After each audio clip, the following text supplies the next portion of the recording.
Ce matin, on a fait le point sur un certain nombre de thématiques, comme on les fait annuellement au séminaire technique.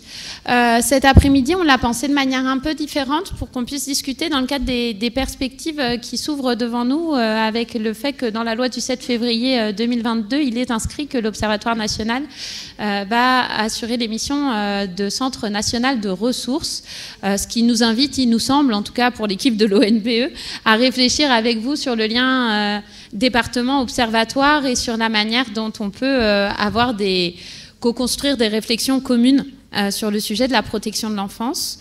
On a eu certains entretiens exploratoires avec certains directeurs enfance-famille sur le sujet, un peu pour cerner le programme de cet après-midi, et c'est comme ça qu'on l'a construit. Alors on a appelé 4-5 d'entre vous, voilà, juste pour voir un peu si cette proposition vous semblait intéressante. On s'est dit qu'il y avait deux thématiques qui pouvaient être des objets de travail entre nous et d'échange cet après-midi.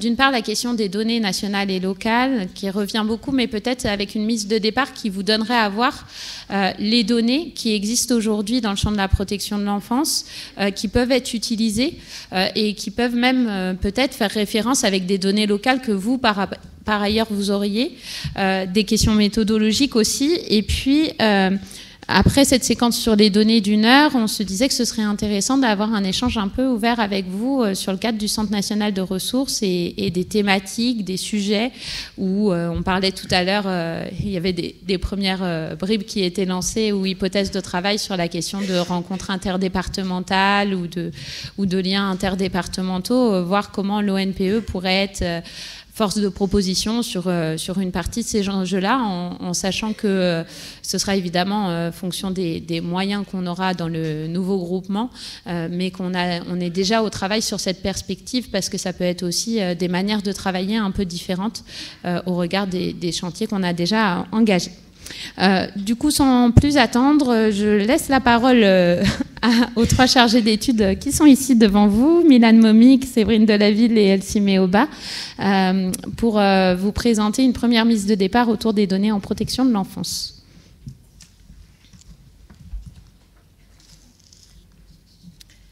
Donc nous allons présenter à 3 voix cette contribution sur les données chiffrées relatives aux enfants en danger avec mes 2 collègues. Donc chiffrer, mesurer, quantifier, ce sont autant de verbes que l'on retrouve souvent dans le discours public et qui... C'est bon là ? Oui. Et qui montrent l'intérêt et l'importance de disposer de données qui soient robustes et fiables en protection de l'enfance. Cette thématique se pose avec d'autant plus d'acuité lorsque l'on cherche à avoir des connaissances ou une compréhension sur ces enfants et à piloter une politique publique qui est ambitieuse. Lorsque l'on évoque ces chiffres, on évoque aussi des populations d'enfants. Donc on parle d'enfants qui sont en danger ou en risque, on parle d'enfants qui sont maltraités, on parle d'enfants qui sont protégés. Alors, on a mis sur ce PowerPoint quelques définitions. Ces populations d'enfants se coexistent. Des fois, dans le droit, elles se juxtaposent. Mais les contours ne sont pas tout à fait les mêmes. L'enfant en danger ou en risque est évoqué en lien avec la question de l'autorité parentale ou de ce qui peut faire fragilité dans l'exercice de cette autorité parentale.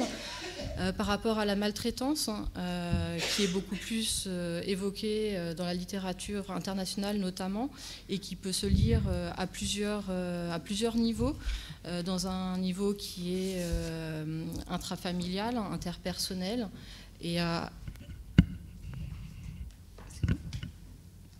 interpersonnel. Là encore, donc on a la définition qui apparaît dans le Code de l'action sociale et des familles récemment, en tout cas qui est arrivée depuis cette loi du 7 février 2022, qui est plutôt généraliste, qui n'est pas nécessairement, qui ne concerne pas les enfants directement, mais puisqu'elle s'adresse plus au champ social. Et puis on a des définitions qui sont plus opérationnelles, comme celle de l'OMS qui nous décrit la maltraitance par type de maltraitance, donc les violences qui sont physiques, psychologiques, sexuelles, les négligences. Et puis plus récemment, on peut également inclure tout ce qui concerne l'exposition aux violences conjugales. Donc ces populations d'enfants présentent, alors il y a également les enfants protégés que j'allais oublier, les pauvres, qui concernent tous les enfants qui ont été signalés et pour lesquels il y a une mesure de protection qui a été décidée à un niveau administratif ou judiciaire, en milieu ouvert ou en placement. Donc quand on s'intéresse aux chiffres, c'est important de s'intéresser également à cette population d'intérêt pour savoir de quelle population on parle, pour savoir quels chiffres on évoque, qu'est-ce que l'on mesure exactement et qu'est-ce que finalement on peut retirer de ces chiffres que l'on obtient et que l'on utilise. Donc la connaissance chiffrée de cette population des enfants en danger ou en risque peut être illustrée sous la forme d'un iceberg. Au-dessus de la surface se trouvent les situations de danger qui sont connues, qui sont portées à la connaissance des services de protection. Leur chiffrage est connu par la remontée des données administratives. Donc c'est les données que vous présenteront mes collègues Milan et Elsie tout à l'heure.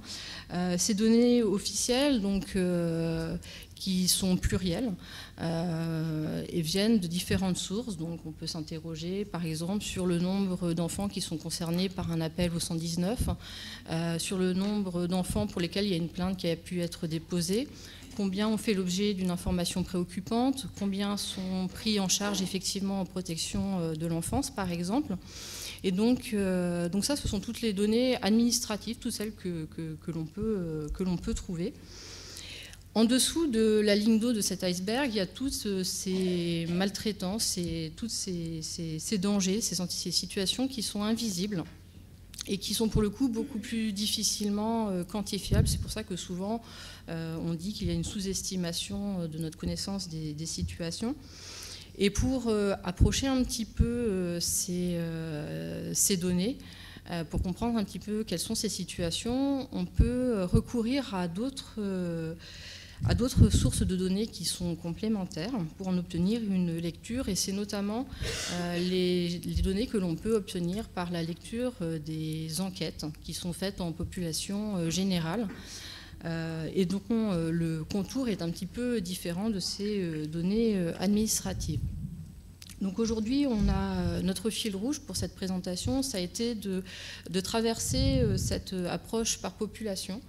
Je vais d'abord vous présenter les méthodes d'enquête pour voir comment en population générale on peut essayer d'aller chercher des informations.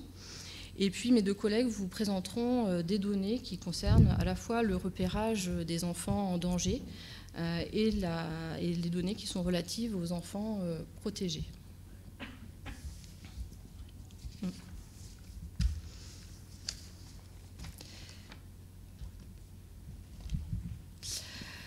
Alors je vais peut-être passer un peu plus rapidement sur cette diapositive puisque vous aurez de toute manière le PowerPoint en fin de journée ou dans les prochains jours pour ne pas prendre trop de temps non plus parce qu'il est contraint.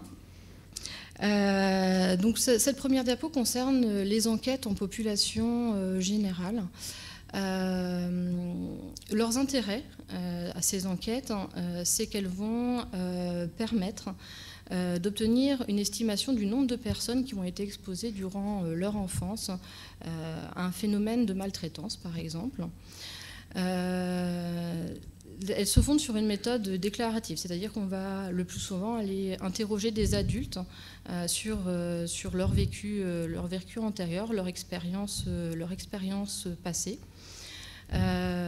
Cet intérêt s'accompagne également de certaines fragilités et de certains biais puisque, comme elles sont rétrospectives, on ne va pas pouvoir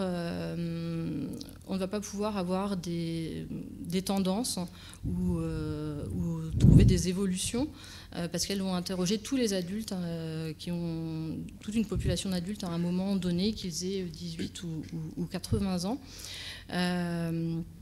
Mais on va pouvoir savoir combien d'entre eux déclarent avoir subi un type de maltraitance ou un autre au cours de leur enfance. Les biais possibles concernant ces études sont liés à la remémoration, alors à la fois dans tout ce qui concerne la temporalité et les délais qu'il peut y avoir entre le moment où on les interroge et le moment où ces faits se sont déroulés de manière effective, et également la qualité de la remémoration qui peut être modifiée par toute la charge émotionnelle ou traumatique liée à la remémoration d'événements de maltraitance. Donc à l'ONPE, donc dans la note sur la maltraitance qui vient de sortir et la synthèse qui l'accompagne, on a fait tout ce travail de recensement des enquêtes et des études qui traitent de la maltraitance infantile intrafamiliale. Non, c'est bon. Et ce travail de recensement nous a permis d'identifier un certain nombre d'enquêtes qui traitent de ce sujet. Et alors, je ne vais pas vous présenter tout ce qu'on a expliqué dans cette note. Je vous invite à aller la consulter si le sujet vous intéresse. Mais notre étude met en fait en exergue deux principaux résultats. Donc le premier résultat que l'on peut transmettre aujourd'hui, c'est que les maltraitances intrafamiliales ne sont pas étudiées comme un phénomène global. Elles sont souvent étudiées au prisme des types de maltraitance auxquels peuvent être confrontés les enfants, donc à savoir les 5 catégories dont je vous ai parlé tout à l'heure. Ce que ce premier niveau d'analyse montre, c'est que si les maltraitances sont étudiées séparément, il existe une disparité dans la manière dont les types de maltraitances infantiles vont être l'objet ou non d'enquêtes. Donc on voit que certaines d'entre elles sont largement étudiées en ce moment, par exemple les violences sexuelles ou l'exposition aux violences conjugales. D'autres le sont un peu moins, telles que les violences psychologiques. Et puis en faisant ce travail de recensement et d'analyse des enquêtes disponibles à ce jour, en tout cas depuis 2010, on s'est aperçu qu'il existe un vide concernant les négligences, puisqu'aucune des enquêtes qui sont menées en population générale n'évoque la question des négligences à ce jour.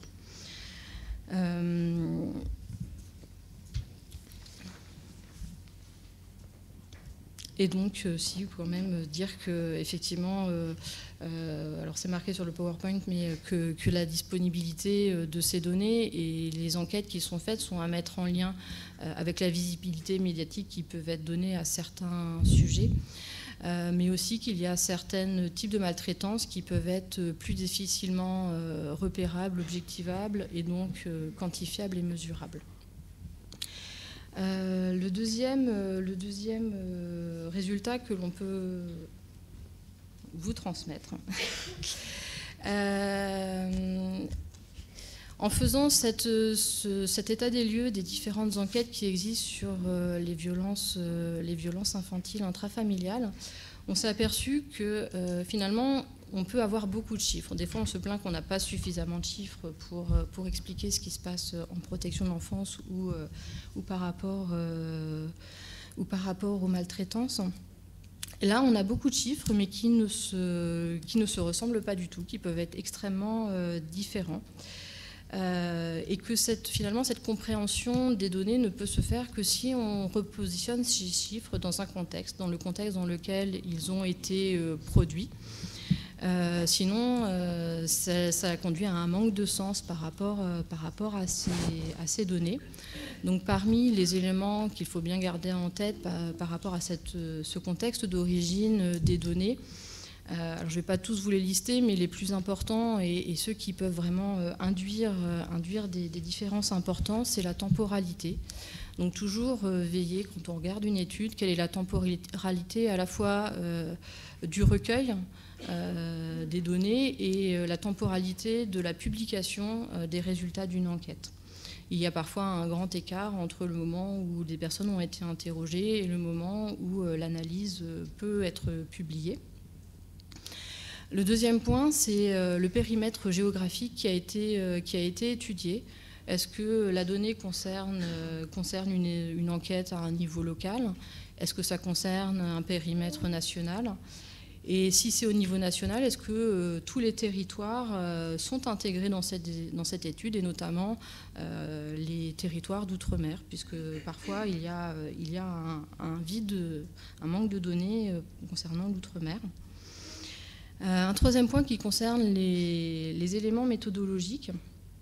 Quels sont les supports qui ont été utilisés pour mener cette enquête? Est-ce que c'est un entretien? Est-ce que c'est un questionnaire? Quel était le mode de passation? Est-ce que c'est des gens qui ont été rencontrés en face à face? Est-ce qu'il y a eu un échange téléphonique? Est-ce que ça s'est rempli par Internet? Et également la taille de l'échantillon, c'est-à-dire combien de personnes ont été sollicitées pour répondre à une enquête. Et enfin, et c'est pas le moindre repère qu'il faut avoir en tête, c'est les définitions qui ont été utilisées et les formulations exactes qui ont été posées aux personnes interrogées dans les enquêtes. Pour un même type de maltraitance, on peut avoir des différences selon que l'on s'intéresse, par exemple dans une question, on dit est-ce que quelque chose, par exemple pour les violences sexuelles, est-ce que cela concernait un proche, ou alors est-ce que l'auteur était un membre de la famille, ou alors est-ce que nommément on dit c'était un oncle, un père, un frère. Les réponses que l'on va obtenir ne seront pas les mêmes selon le degré de précision que l'on pourra donner au moment de cette question. Et de la même façon, un même type de maltraitance ne va pas forcément inclure les mêmes actes dans les questions qui seront posées aux personnes et selon les sources de données que l'on aura.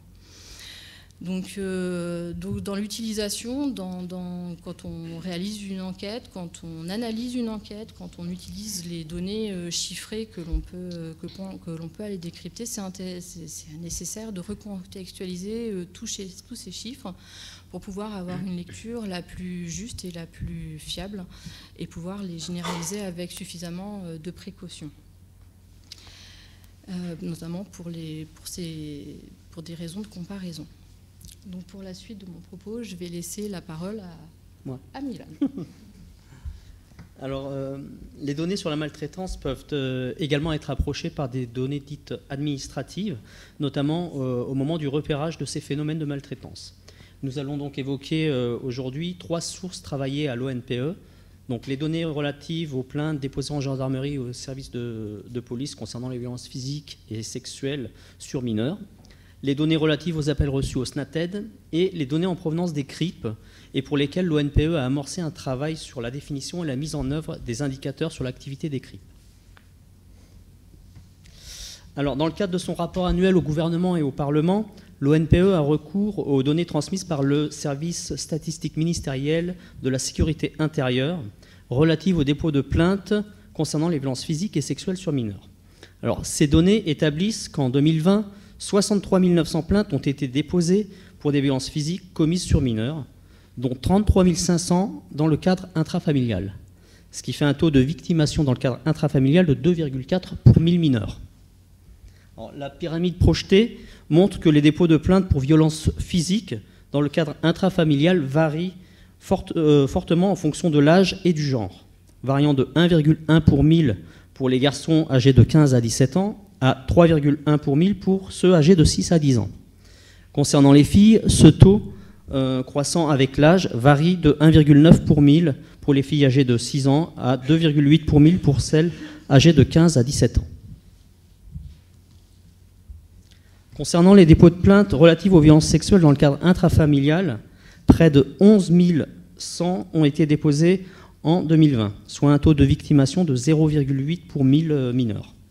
Le taux varie là encore de 0,8 pour 1000 à 1,5 pour 1000 pour les filles et de 0,1 pour 1000 à 0,5 pour 1000 pour les garçons.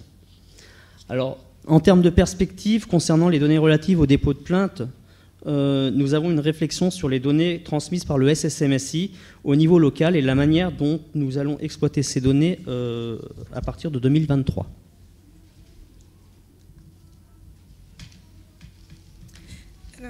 Concernant les données issues des appels reçus au 119, c'est important de noter que le 119 est un moyen de repérage des enfants en danger ou en risque de l'être. puisque le service est pourvoyeur à hauteur de 15% environ d'informations préoccupantes traitées par les CRIP des départements de vie des enfants. Et donc en 2021, c'était 39 867 sollicitations traitées par le service, dont 22 224 informations préoccupantes transmises au CRIP des départements. Et les sollicitations qui sont traitées par le 119 proviennent de tous les départements et de tout le monde, que ce soit des professionnels, des membres de la famille proche de l'enfant, de l'entourage, du voisinage de l'enfant, mais provient également des mineurs eux-mêmes qui appellent pour leur propre situation en majorité, et ils représentent 18,3% des appels traités par le service en 2021.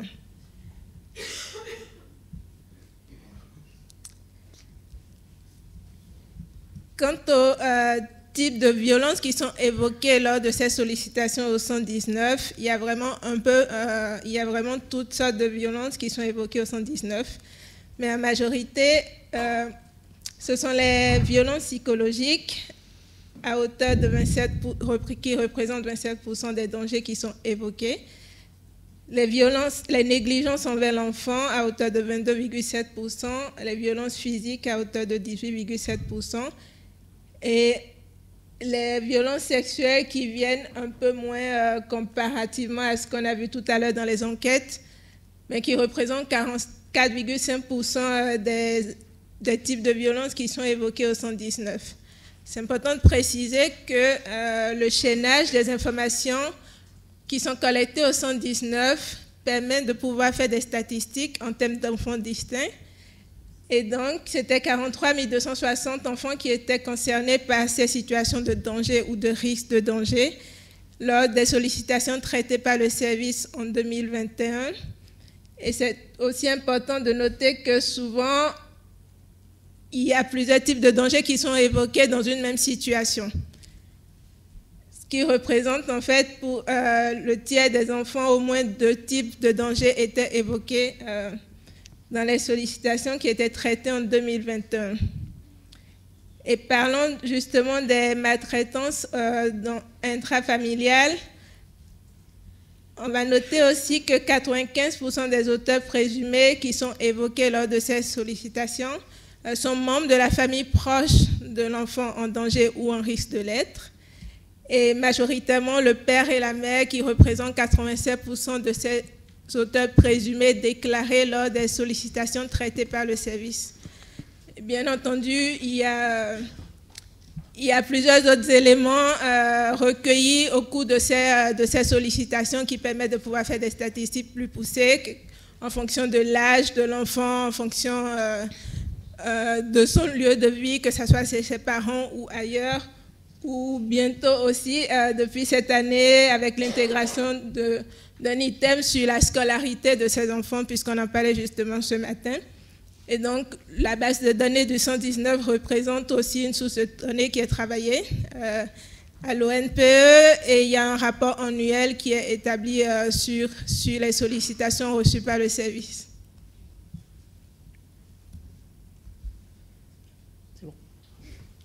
Alors, concernant les données disponibles en matière de repérage, celles relatives aux informations préoccupantes dans les conseils départementaux sont peut-être celles qui seraient en tout cas les plus faciles à produire et qui donnent un aperçu de l'état de la population sur un territoire donné. Néanmoins, l'observation de cette activité n'est pas des plus aisées à un niveau interdépartemental, encore moins à un niveau national. C'est pourquoi l'ONPE, le SNATED ont piloté un groupe de travail en 2018 et 2019 regroupant 5 départements afin d'élaborer un socle de 10 indicateurs concernant l'activité des CRIP. À la suite d'une première année d'appropriation de ces indicateurs, le groupe de travail s'est réuni à nouveau début 2020 afin de préciser certains indicateurs qui n'étaient pas tout à fait stabilisés. Ces évolutions ont fait l'objet d'une deuxième note de l'ONPE parue en juillet 2021 et dont les indicateurs vous ont été présentés au séminaire précédent et que vous pouvez voir donc sur cette diapo. Alors, nous avons profité de l'enquête ODPE de cette année afin de questionner vos services sur la mise en œuvre de cette proposition d'indicateurs dans vos territoires, et notamment sur l'utilisation des 3 premiers indicateurs. Les 3 premiers sont donc le nombre d'informations entrantes à la CRIP, le nombre d'informations qualifiées et envoyées pour évaluation, enfin d'informations préoccupantes qualifiées et envoyées pour évaluation, le nombre d'informations qui ne sont pas envoyées pour évaluation. Donc, au moment de l'enquête, 38 départements déclarent utiliser les indicateurs proposés, donc en vert sur la carte. Et parmi ces départements, sur les données 2021, 30 départements ont été en capacité de nous transmettre les chiffres relatifs au nombre d'informations entrantes. 31 départements ont transmis des informations chiffrées sur le nombre d'informations préoccupantes envoyées pour évaluation. Et 26 départements ont transmis des informations chiffrées sur le nombre d'informations entrantes non envoyées pour évaluation. Alors, à ce stade, ces résultats ne sont qu'une indication sur l'appropriation des indicateurs, même s'il reste un travail important pour l'ONPE d'accompagner cette démarche. Donc, l'accompagnement et le développement de ces indicateurs sera un axe de travail pour l'ONPE pour l'année 2023.